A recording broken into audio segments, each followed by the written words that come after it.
It's the most wonderful time of the year. We all know the song so well. With Christmas just a little over a week away, 'tis the season to be happy and merry, but the holidays can be tough. And this year has challenged even the happiest people with so much heartache and uncertainty. How do we find our happy place for 2020, even as the pandemic presents new challenges for the Black community and our mental well-being? Good evening. Welcome to our special monthly edition of the Daily Drum, presented in partnership with our sister stations, WHUT-TV, Sirius XM Channel 141, and 96.3 HD2. I'm Harold Fisher. Joining me tonight for our discussion are mental health experts who will address issues of holiday blues, grief, depression, sadness, anxiety, and simply not feeling our best selves. Plus, we can't talk about finding happiness without including the faith community. We will hear from a member of our clergy later in the hour. We will not be taking any phone calls, but you can join the conversation on social media using the hashtag HappyPlaceWHUR. We are streaming tonight's discussion on WHUR.com, Facebook Live, and on YouTube. Let's introduce our panel. Dr. Alfie Breland-Noble, psychologist and the founder of the Acoma Project, a mental health nonprofit. Dr. Thomas Melman, vice chair of research and professor of psychiatry at Howard University. And Dr. Karima Ware, licensed clinical psychologist. Thank you all so much for being here. I really appreciate you participating in the program. Of course. So let's start off with this. Happiness is a state of being, and it's not a space where we are expected to be always. But what happens when your happiness is really kind of few and far between? I want to just throw that out to Dr. Melman first. When you just don't have a lot of instances of happiness, what's going on? Well, it's certainly should be a trigger for self-examination, especially if that's not the way you've been historically. It could be in relation to the situation, and I think many people are experiencing that in relation to the restrictions COVID puts upon us. But I would consider other factors as well. One would also have to be concerned about the possibility of clinical depression, which is a manifestation of when one is stuck in a down, depressed mood state and loses the capacity to enjoy things that are normally enjoyable. Clinical depression usually affects a person's sleep, appetite, interests, motivation. So I think that's one important question is, do I need to put more things in my life that I can respond to with happiness, and or have I lost the capacity to feel happy, which could be a manifestation of depression. Mm-hmm. But Dr. Ware, to that point, how do you put happy moments in your life when you have a situation, as Dr. Melman just mentioned? We are still in the midst of a pandemic. And even during this time of year, BC, before COVID, this is not always the best time of year for a lot of people. And now we have the pandemic on top of that. How do you find that happy place when there's so many pressures on us? Yeah, that is such a really good point. Thank you for having us, and thank you for asking that question. Sure. It's tough. Many of us, find solace in the connection with others, and we can't kind of freely do that during this time, not without some significant thought and maybe even some preparation to connect with loved ones in person. Right. Some folks have holiday blues. This is the time where they, connect with people, where they reach out and want those, and quite frankly, yearn for those attachments. And so this is a particularly challenging time because you have the intersection of this pandemic and the holiday season. You know, my fantasy is, you know, when I think, you know, the question, what do people think about the holidays? Right? When you think about holidays, what do you think about? You think about time with family, time for connections, you know, reminiscing about grandma's cooking. And those things we might not necessarily have access to this season. And that can be really, really difficult. And so I think it is incumbent upon us to make sure, take that extra leap, you know, extend that extra olive branch this time of year to make sure that we are attached and that we are connecting to others during this time. So let's talk a little bit more about that, because again, we are in an extremely difficult time. Dr. Breland Noble, the impact that this pandemic, for example, is having on children has to be particularly difficult, because we all hear that children are very resilient, but are they as resilient as we believe they are? Because they aren't able to see grandma, they aren't able to go to school, they aren't able to spend time with their friends. And it's a challenge for them, but it's also a challenge for parenting right now, and to try to keep those spirits up for the children. Yeah, so a couple of things. First, I want to say how elated I am to be on with you as part of Howard University, because I'm a HU Bison through and through. So it's wonderful for me to be here. And I think as it relates to children are indeed resilient. I think resilience, we want to think about it in the context of like strengthening a muscle. Right. So we build resilience. I think there are ways in which we're born with some of it. I think for those of us who are people of color, Black people in particular, there have been so many struggles historically that Black people have overcome that we tend to sometimes over rely on this idea of resilience. Of course, we're resilient as Black people. Of course, we're resilient as people of color. Of course, we've overcome a lot of trials and challenges historically. But I think as it relates to children, we want to be mindful that, one, they're always watching. And so for us as parents, I'm a parent, I have 2 teenagers, we have to be mindful of our own mental health. We have to be mindful of the ways in which we're taking care of ourselves, because that's the model that we pass down to children. And so part of the model that we want to share with children is that mental health is central. I feel like there's no overall good health unless you have good mental health. The mental health is what helps you take care of all the other aspects of your health day to day. It's in your behaviors. So yes, you're right. The things that we've been forced to deal with currently in terms of racial justice, of racial reckoning in this country, COVID, losing people, schools closing, being in isolation, all of those things are absolutely having an impact on our children. And so our job is to communicate with kids, remind them that it's okay, to take some of the burden off of them for building resilience. And our job is to help them build resilience by doing little things every day to help them be successful and to show them that there are ways in which they can take care of and center their own mental health.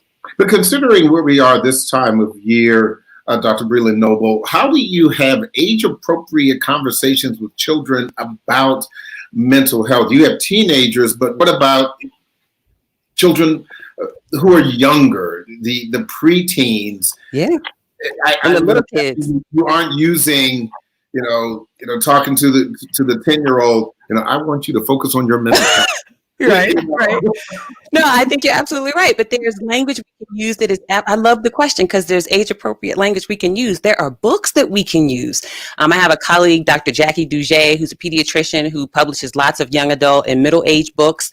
And they talk about things like feelings. There's this wonderful book I just read. It's kind of in my background called The Black Kids, that's accessible for middle schoolers, that talks about mental health in an accessible way. My kids have been meditating much to their chagrin, since they were probably 3 and 4 years old, because they saw mommy do it daily. I'm an avid meditator, and I talk to them about what it means. There are apps. All kids are, right? This is all you see all the time is their top of their heads because they're looking at screens. There are apps they can use. So there are lots of ways that we can start having the conversation with our children. But the biggest thing is to model it for them because they're curious. So when they see mommy meditating, they say, well, what are you doing? And you have an opportunity to then talk to your kids in a way that resonates with them, to explain what meditation is and to teach them so they can incorporate it into their daily routines. Dr. Melman, that brings us to another difficult but important conversation about suicidal ideations with children and even those who have taken their own lives.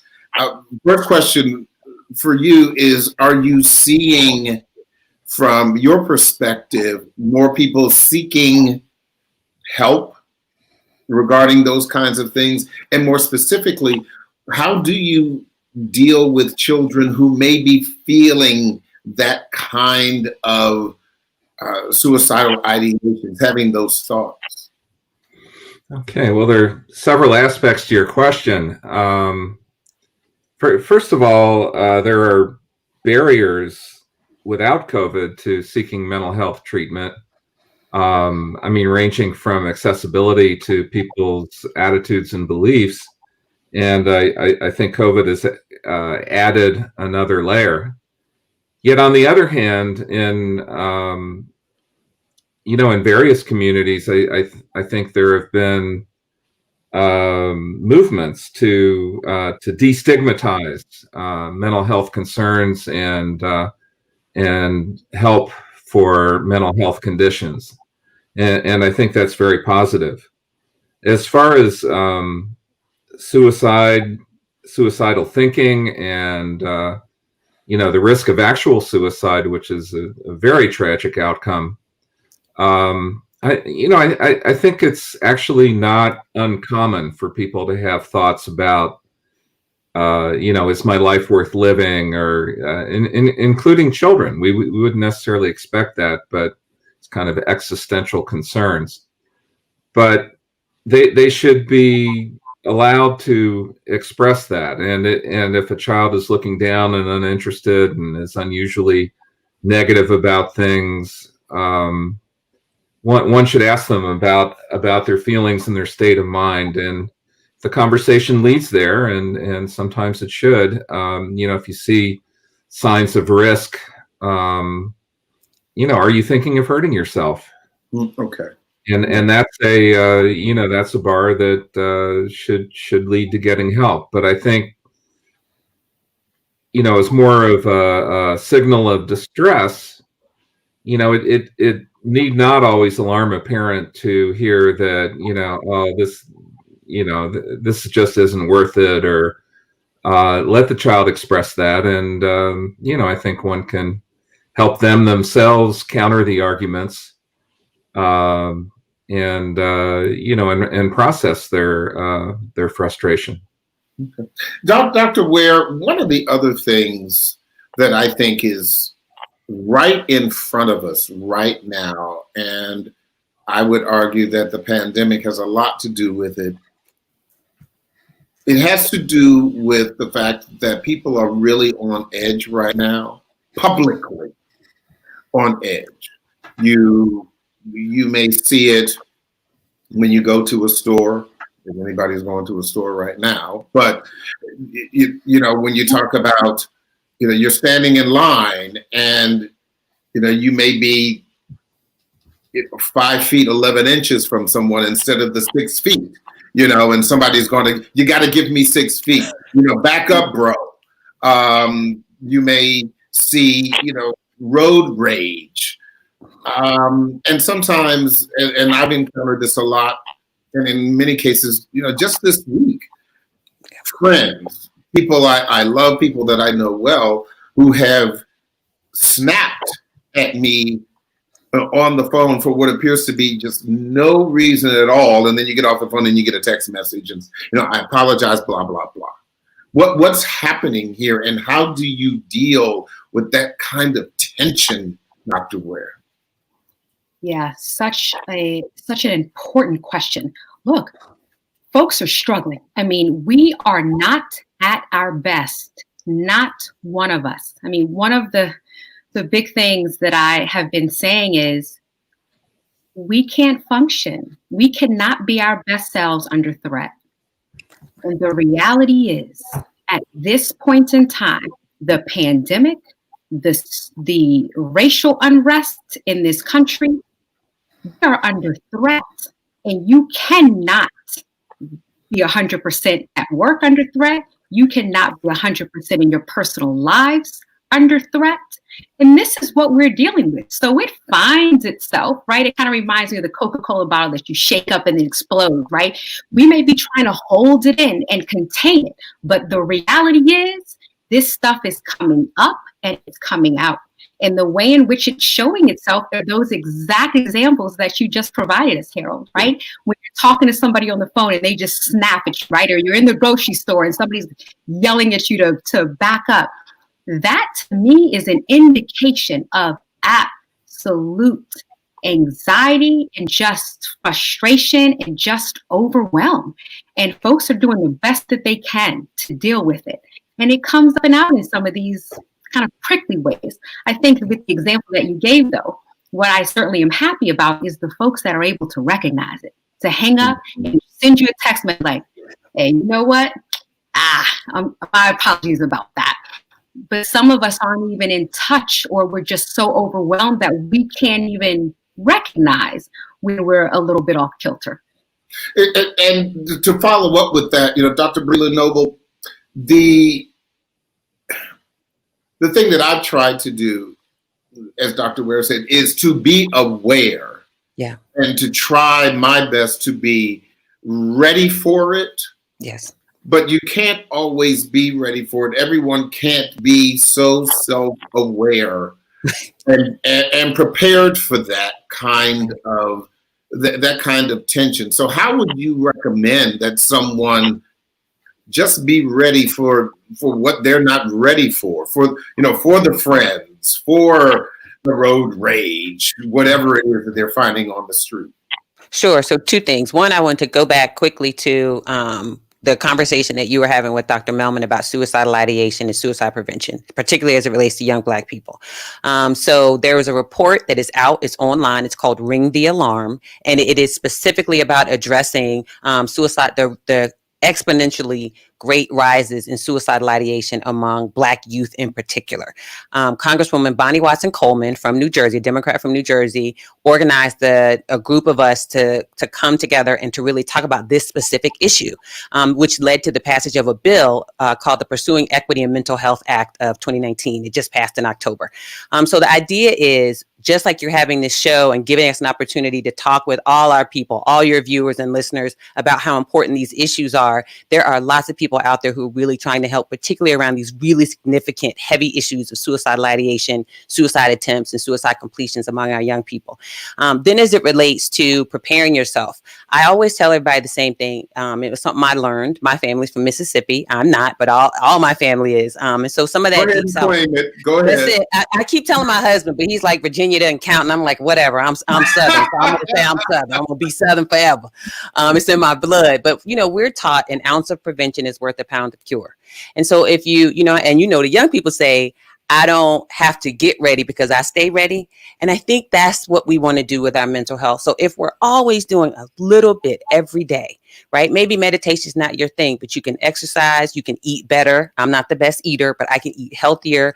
I can paint or sing or dance or do whatever those things are that I like to do that give me energy and strength. Those things go toward helping my mental health. So if I'm always ready, right, then when things pop up, it's less likely to hurt me so much. I think the other thing is recognizing and understanding signs and symptoms of the major mental illnesses that everybody deals with, right? Trauma exposure is very prevalent. That in and of itself is not a mental illness. Anxiety and depression. Do you know what those signs and symptoms are? This is one of those times where I think Dr. Google can be useful. Get online, go to a trusted source and identify what those signs and symptoms are, and then see if those kinds of things apply to you. If you're aware as these things start to creep up, you equip yourself to be able to ratchet them back down before they get out of control. So, and being present, I tell everybody that's a biggie. If I stay present, I don't worry about the future. I don't worry about what I might have done wrong in the past. I'm in the moment. That helps as well. I agree with that to the point where when I leave the house or when I do call a friend, that you have to expect that something may come up, something may happen. That's right. And if you are prepared, even to the point where you may be able to offer, particularly with a friend, That's right. support. That's right. Or even at least a listening ear. That's it. And not take it personally. That's right. Because of all of the stresses that are there. But and I'll ask Dr. Melman this, but certainly either one of you ladies can chime in. The big issue still for African Americans is the discussion about mental health. It is still taboo. There is still so much stigma around it. And it's one thing to talk about suicidal ideations. Okay, that's severe. But if somebody is just depressed, if they have anxiety, Dr. Melman, it is still very, very difficult for people to discuss, particularly in the African American community. So how do you do that? How do you get people to be more open about it's kind of like back in the day, no one wanted to talk about cancer. It was the big C. That's it. Mm-hmm. Okay? But now people are opening up a little bit more about that, I would say. But when you're talking about mental health, it's not like you break your arm and you put it in a cast. It's much more complicated. Correct. And Black folks go to church. We don't go to therapy. I mean, that's been the same. And so it was just, I mean, we certainly have been in this journey to let Black folks know that we are deserving of having a thought partner. We are deserving of having someone join us objectively, who can help us to think things through, a thought partner. We are deserving of that. We can have the pastor, we can have the congregation, and we can have a therapist. We are deserving of it all. What is a thought partner? That's a new term. I'm not familiar with that. Just somebody to join you in thinking, and whether that's, I'm working on a workshop and Dr. Breland Noble, I need you as a thought partner here. I'm trying to put this together, and I need your brain and my brain, and we connect, right? That's an example of a thought partner. Or it can be in the therapy space, right? That your therapist can serve as your kind of second mind, as your second set of eyes and ears. Mm-hmm. So as a non-Black clinician and educator working in a Black serving institution, that would be that's my perspective I'm coming from. I think the Black community is making progress in terms of communicating about mental health issues. I mean, it may be a biased sample, so to speak, where I sit. But I know that a lot of the church communities where, historically Black people are comfortable and might bring their mental health concerns are partnering with clinicians and mental health agencies and providing education and providing very real support and counseling. So, I think that's a good thing that that the church is a center for for the community, and is taking up the message from what I can tell of the importance of mental health and the importance of dealing with mental dysfunction and drug use and abuse constructively more and more. I think the issue of stigma is very important. I know some prominent African American individuals have come forward about the struggles they've had with panic attacks or depression, recovering from addictions. It's a process, and from where I sit, at least, I see progress. Absolutely. Go ahead. No, go right ahead. I was about to ask, please make your point. So there are two things. There are a lot of organizations out here currently that are really working on this stuff. One I'm going to shout out is my own, the Acoma Project. And what we do is reduce stigma and increase what we call treatment engagement, increasing getting people's bottoms in the chairs or in front of that screen for mental health professionals. There are many others, including one of our own Howard University sisters, Taraji P. Henson. She has a foundation and she actually has a new Facebook show where they talk about this openly. I have a friend, everybody knows him. He's very open about his own experiences, Charlemagne the God. So you have a lot of people in this space and a lot of organizations. I can think of 5 or 10 right off the top of my head. BEAM is one of those organizations. Black Mental Health Matters, based out of Baltimore, is another. So there are lots of people in this space who are really fighting for Black folks' mental health and really fighting to reduce the stigma. And the last one that just pops in my head is Silence the Shame, a young sister named Shanti Das out of Atlanta. So there are people really out there trying to fight this good fight. And I appreciate us having the opportunity to have this discussion because it allows us to share with people. There are lots of spaces that you can go for help. And the faith community, as Dr. Ware said, there are lots of folks even in those spaces. There are organizations I know locally in the DC area that run mental health clinics right out of the church. And so there are ways in which Black people are trying to blend these natural resources that we have in our communities with this fight for getting professional mental health help. But I want to ask you about that because, as you said, you just mentioned all of these people who are part of popular culture, entertainment, Charlemagne the God, Taraji Henson. There are sports figures as well. But before your regular folks, are they getting those messages? Because, the 2 words that we often hear when you ask someone how they're doing is, I'm fine. Yep. And so with those people that you mentioned have platforms. Right. But Susan Jones and Billy Smith, they don't have platforms. They just have how they're feeling and may not be willing to tell the truth to a professional such as yourself, right, or to loved ones. Right.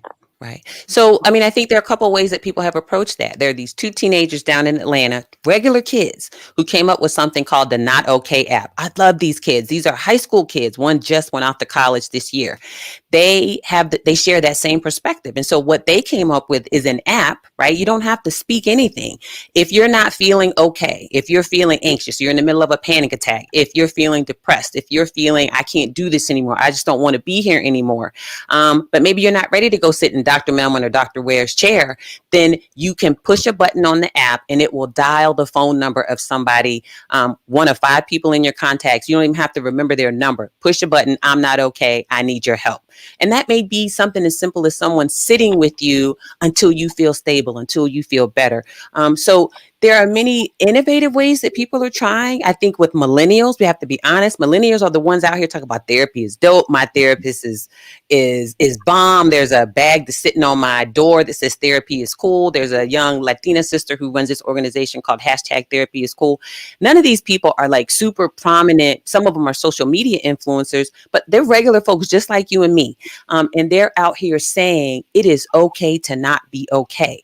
And so the more that people can hear that message, the more we can share ideas with them about what can you do until you're ready to go sit in front of that screen under COVID and talk to that mental health professional. How do you take care of yourself on a day-to-day? What can we teach you about your brain and about how to take care of yourself emotionally until you're ready? That's what we try to do with my nonprofit. That's what Dr. Ware and Dr. Melman do in their work. We're always trying to find these creative ways to say to people, it is okay to not feel your best all the time. The goal is not happiness. To me, the goal is peace. And how do we find peace day to day? And let me give you some ideas about how you can get there. And I think that translates to anybody, whether you have a huge platform or not. And Dr. Brilliant, you bring up such a good point. I really think a part of this is about modeling. There are so many folks who have come to me because I'm a clinical psychologist and we're friends or colleagues and say, hey, I started therapy or I'm in therapy, and they literally lower their voice. Okay. And I'm in therapy as if other people are in the room. It is such this secret, and it doesn't have to be. As many people as I know that came to me and have told me that they have sought therapy, if they went out and Dr. Ware, I need you to hold that point because I need to do a bit of a transition right now. This is a special WHUR Voices 96.3 HD2 and WHUT TV edition of the Daily Drum. I'm Harold Fisher. Our topic this evening is finding our happy place in 2020. We have a panel of mental health experts, and in just a few moments, we will hear from the faith community. You can join the conversation online using the hashtag HappyPlaceWHUR. Tonight's broadcast is being streamed on WHUR.com, Facebook Live, and YouTube. I want to continue the conversation. Dr. Ware, please continue your point. Yes, thank you. So, I think the point that I just wanted to make is if everybody who was in therapy told, and they committed themselves to telling 5 people, I think it could really normalize the process of seeking therapy. It could validate people's wishes or fantasies of what therapy is like. They could ask their friend those questions. So how is it, girl? Like, tell me about it, right? And I think it really is about just modeling and about just normalizing the experience of therapy. It is, I feel like it's necessary. Just like you go to your physician to get your medical workup and your medical checkups, your mental health is just as important, and some of us would probably argue that your mental health is even more important because it drives physical. Can I just interject something? I was about to bring you back in, Dr. Melvin. Please make your point. I want to underscore something Dr. Breland Noble alluded to, because there was I saw a message flash across the screen from a listener about it being scary to seek therapy during the pandemic. And I just wanted to point out, as Dr. Breland Noble did, that many mental health facilities and clinicians are offering telehealth services with Zoom type technology, or even the telephone. So at Howard, in our mental health facilities, we like to see people, so we appreciate if at least the first meeting can be by Zoom. But if people don't have the technology for that, we'll make accommodations. But most mental health providers are encouraging tele-mental health at this point, which can be very effective. That was one of the things that I wanted to ask Dr. Melman, as a veteran mental health clinician. How is it different? Do you believe that the virtual counseling is as effective as sitting in front of someone whom you're trying to help? Well, it's certainly better than no counseling or evaluation or treatment. Yeah. I honestly don't think it's ideal, but I think we can make the best of it for the time being. And we have these kind of tools, which, not only can facilitate therapy without exposure to infection risk, but can also be very important for socially connecting. Yeah. And in fact, could I add one thing really quickly? I think that some of what we see from the literature indicates that a couple things. One, that psychotherapy is about that connection. Sometimes you need the connection to be physical in vivo. Sometimes it's enough to have the connection be emotional, even if that's virtual. So that the idea of having someone at your disposal to just sit, and ideally, if we're good, we're really just listening, not doing a whole lot of interjecting, not doing a whole lot of guiding. Some guidance is okay. But what the literature tells us is that for many people who answer surveys related to, do you find your therapy helpful if it's virtual? Telehealth is often what they call it.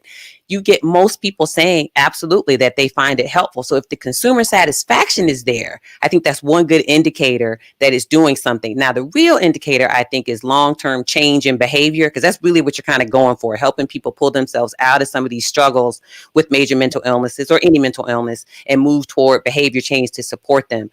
The early literature pointing to that says that you do see very similar behavior changes, whether it's telehealth or in person. And there's such a proliferation of telehealth. Ayana therapy is one good one for BIPOC folks. So I think we're moving in that direction. Yeah. 2 words. Ionotherapy for what Yes. kind of? Okay, so I'm sorry. what is BIPOC. That's the new thing. That's the new term. That's the hip term. So it's Black, Indigenous, people of color. That's our new phrase for all of us together. So ionotherapy is designed for that, as well as for queer folks. So their claim to fame, Eric Coley is the founder, is we'll help you match to somebody who resonates with your cultural, ethnic, sexual orientation, gender background, because that's also what keeps people out. They want to see somebody who looks like them. Not always, but they, when they're looking, they scroll. If they Black, they're looking for Dr. Ware's face, and they're looking for my face. And I'm gonna tell the truth, and that's what they tell us. I came to you because I started scrolling online. I said, "Ooh, brown. I'm going to her." So we got to be honest about that. But yeah, I just wanted to interject that about telehealth can be super helpful. Real quick, I need just some thoughts about some coping techniques or resources, because one of the things that we are seeing, whether it's COVID or any other situation, we're losing people. And the folks who are left behind, spouses, siblings, are really having a difficult time coping with the loss. If you're talking to someone who you believe needs help, how do you get them to do it? That's a great question. Yeah. How do you, real quick, Dr. Breland Noble, then Dr. Melman, and then Dr. Ware. Yes. So I say you always have to pace yourself. You can't make anybody do anything they don't want to do. So I think the one thing I say to anybody is be patient with your loved one and continue to always say to them, I am here for you. I will listen. And when you're ready to do something, I will be here with you. I feel like sometimes that's the most that we can do. Okay. Dr. Melman, real quick. Yeah, you bring it up more than once. You can help people identify resources and be patient, as Dr. Breland Noble said. Dr. Ware? And I echo that, just being patient, being still, being there alongside them, and just offering a listening ear. Often I say, I am here and I am available to listen when you are ready. I want to bring into the conversation now Pastor Thomas Cunningham. He is the pastor of Hear the Word Bible Church in Bowie, Maryland. I think we would be remiss if we did not have an element of faith in this conversation. Pastor Cunningham, thank you so much for joining the conversation. I appreciate your time, sir. Thank you for having me on here, and good evening to everyone. Good evening. So talk to me a little bit about, from a faith perspective, finding that happy place, considering just how difficult 2020 has been for so many people.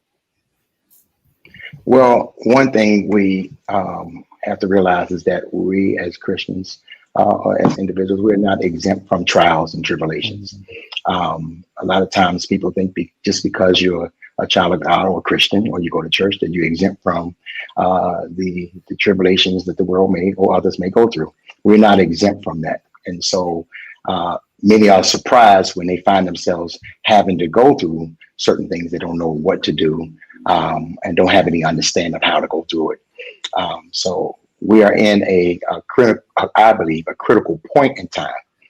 We've seen critical times in our lives. This is just a critical moment in time, and we just need to get an understanding of how we need to go through this season in life.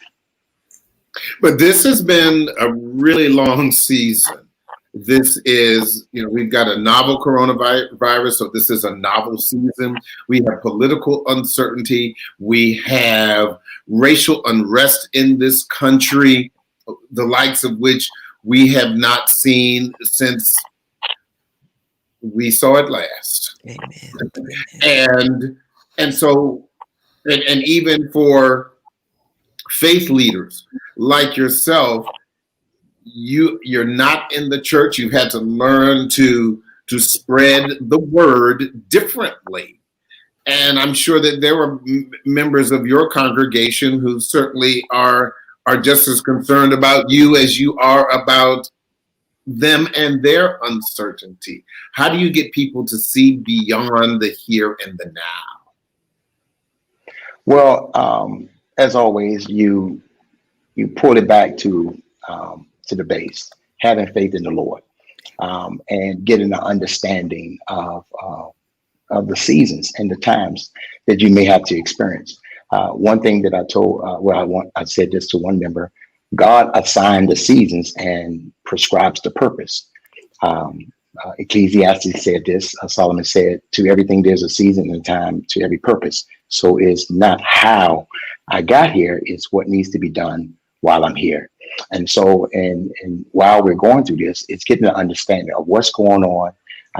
What is my purpose in this time or this season I'm going through? And it's just explaining to not only to the congregation, to friends, to family, just how to go through this, how to build a relationship with the Lord. I think this is a good time to do a self-check, to ask yourself, where am I in my relationship with the Lord?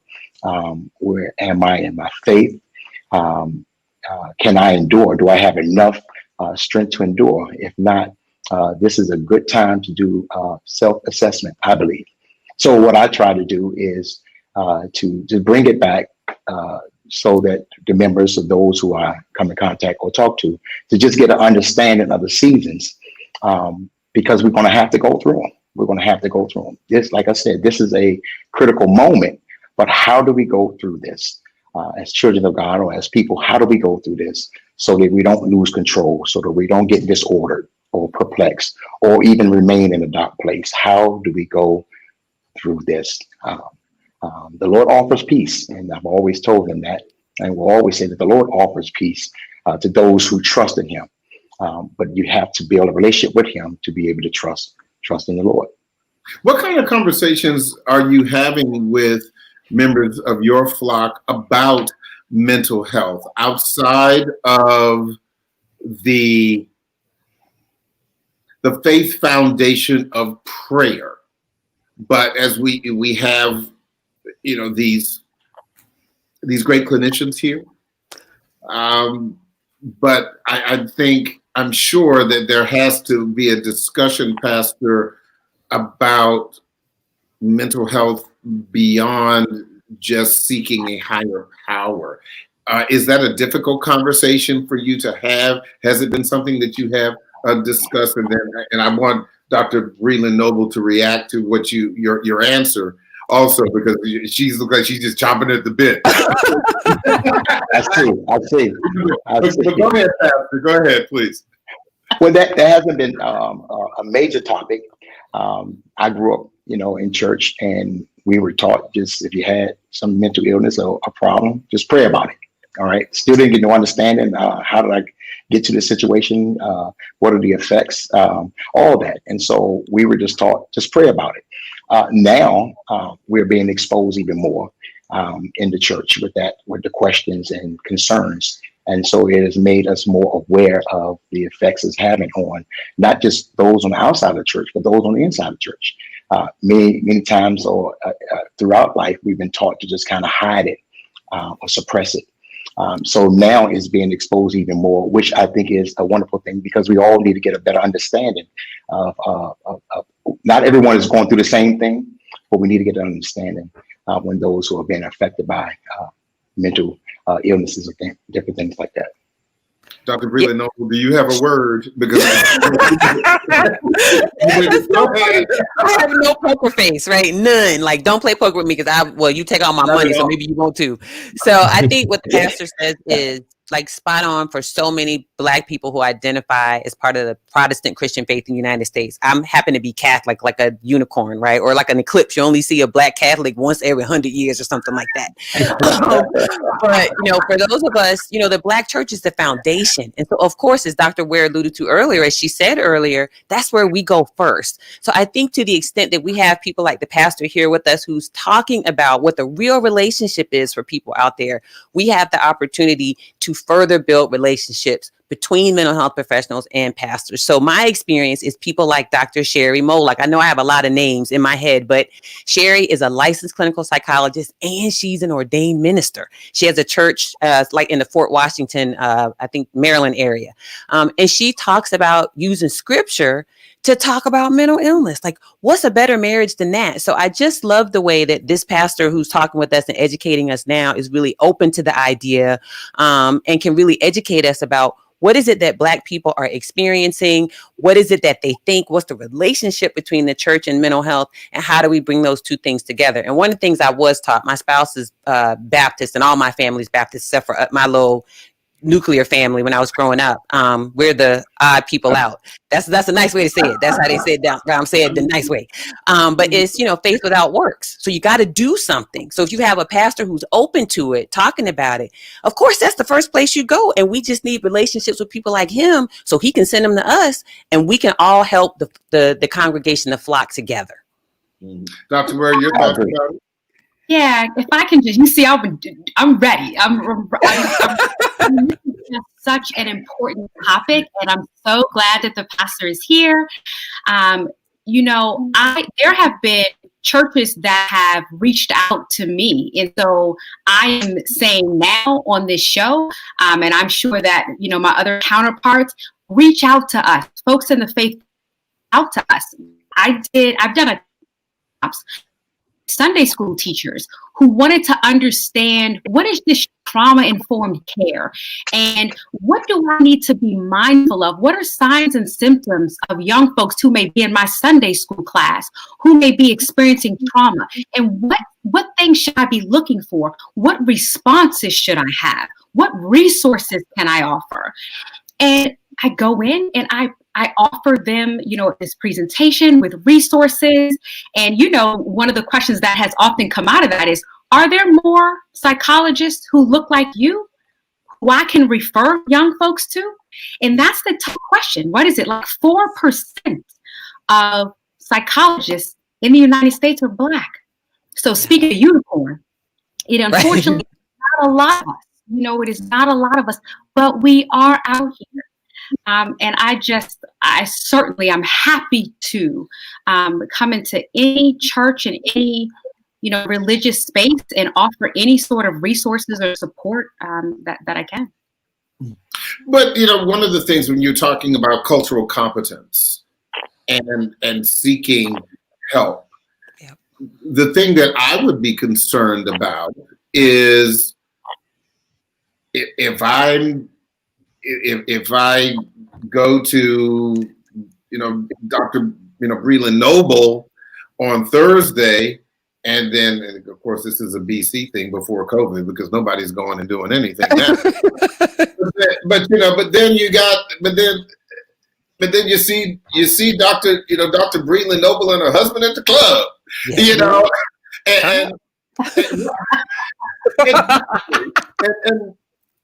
and then.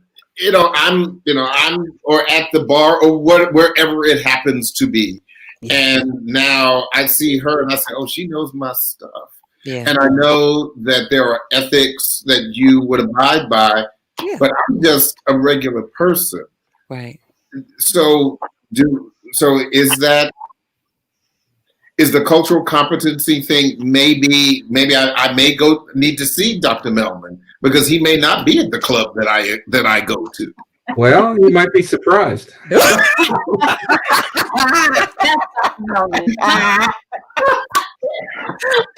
for that. I guess we heard that. I love it. Pastor, what club do you hang out? That's it. I love it. I love it. And I think the other thing about that is that you're looking at me, even though I'm the provider, I may be looking at you with the same apprehension, like, they see me out here and I have this, whatever this drink is in my hand, right? And are they going to think something bad about me? So, I mean, I've had that happen before where I've seen people out and about, and it literally was just, we have discussions. I'm sure my colleagues do this. If we happen to see each other out, what would you prefer that I do? So we have that conversation with patients. I'll say, do you not want me to say anything to you? Do you want me to act like I don't know you? Is it okay if I say hello? What would you prefer? And so you kind of prepare yourself for stuff like that because Black folks and other people of color, they worried about stuff like that. So I think it's a wonderful question, but I like Dr. Melman. You don't know what clubs I go to. I might be at the club. I love that. That's a really good point. It's about having those conversations. Go ahead. Yeah, sorry. I was just saying it's important to have those conversations at the outset. And as psychologists, as clinicians, we have to remember, right? Because you can have 20 different patients, and 20 different patients want you to respond differently. My adolescents might say to me, "Oh, Dr. Ware, when I see you, boo, I need you to say, hey," but then I may have an adult patient that may say, "Well, if I see you in a social circle, I'd rather just, maybe we wave and we just keep moving." So you have to be mindful, and that is your role as a clinician, to be mindful about what your patients need from you, whether it's in the treatment room or whether it's outside of the treatment room. So if I see Dr. Ware, I'll just. No, I try to, and I'm sure my colleagues do as well. Take cues from from the patient, and maybe just a very subtle acknowledgement. That's right. But I'm not going to be rude. But Absolutely, I think it is useful to to be mindful of the distinction between a friend-friend relationship and a therapist-client or doctor-patient relationship, and which needs to be respectful and exhibit reciprocity. But let me ask you real quick, Pastor. The news is tough. I'm in the news business. I eat, sleep, drink it, the whole bit. But for people who don't have my kind of mindset, and sometimes it gets to me as well, what do you tell them about all of the bad news that people are paying attention to? COVID, politics, racial strife and conflict. What do you recommend for them to address that? Well, the first thing is whatever you feed the most is going to respond first. And I tell them to be careful with, watching too much of the news and too much of the bad rumors and too much of just the hearsay. And just focus on what is it that the Lord will want me to do during this time. Really do a self-check. I said that before. And realize that even in this mess, the Lord can give and offer a message. One thing that I love about the discussion is, and I like to share, is that learning more, and even with the medical help, there's a certain part that we play as pastors, is spiritual. But then we have to be open when that next level, or that level of the medical attention needs to be addressed. And this is the good thing of merging both together. So one don't feel like something is wrong with them because the next level is just some medical attention with what they may be going through. And so on the spiritual side, I just want to assure them that even in this mess, God can still send a message. I don't want you to feel or think that all hope is gone. There's still a message that God can bring. And sometimes God's plan includes problems. Okay. Sometimes it includes problems, but his plan always has his presence. But sometimes you're going to go through problems. So don't feel like this is something strange. We go through. It's how we handle those things that we have to go through or we have to face. And so even though it's a problem, do know that the Lord's presence is still there. You can reach out, you can get help, and he'll bring and take you through whatever you find yourself having to face. Let me do a quick round robin. I'm going to give everybody about 10 seconds. I'll start with you, Dr. Breland Noble. Your best recommendation with how you find your happy place right now, real quick. Set your intention, set it on something positive, and curate your news. Mm-hmm. Dr. Melman. Well said. So I hope a take-home message that's been very strong has been getting professional help when it's warranted. But I also just want to encourage people to do things that are good for their mental health, getting adequate sleep, taking time for recreation and interests, connecting with friends and family. Okay. Dr. Ware? And I know we touched a little bit on children. So my add to this would be adults modeling for your children. and remembering that the research is clear in that children are better when the adults around them are better. It is vital that as adults, we take care of ourselves. I like that. Watching the children and setting a great example. I think that's so important. Pastor, your happy place, your best recommendation from your perspective? Just putting my trust in the Lord. Just realizing and getting understanding that we are going to face things in life, but just holding on to the Word of God and really having faith that He will see you through even in this storm. And not everyone is affected the same way. So we have to encourage one another to just continue to move forward and stay positive, and just really build a relationship with the Lord, so that when you find yourself maybe falling or going through a dark place, that you can allow Him to bring that peace in the midst of the storm of your life.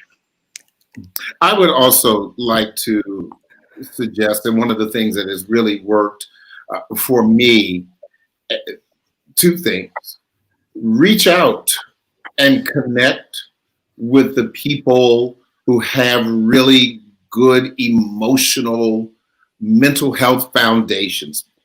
Zoom, pick up the phone call.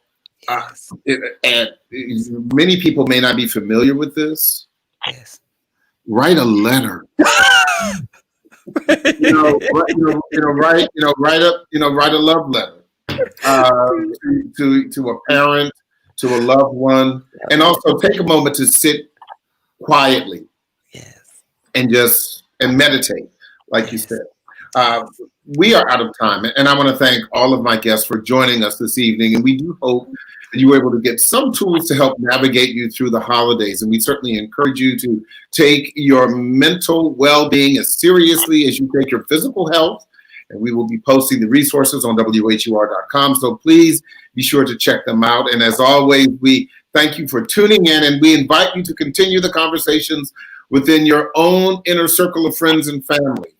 We have to break the silence about mental health in the Black community so that we all can fully heal from the inside out. Thanks for watching, everyone. And on behalf of the entire staff and management of the Howard University Radio Network, we wish you the happiest of holidays. I'm Harold Fisher. Good night.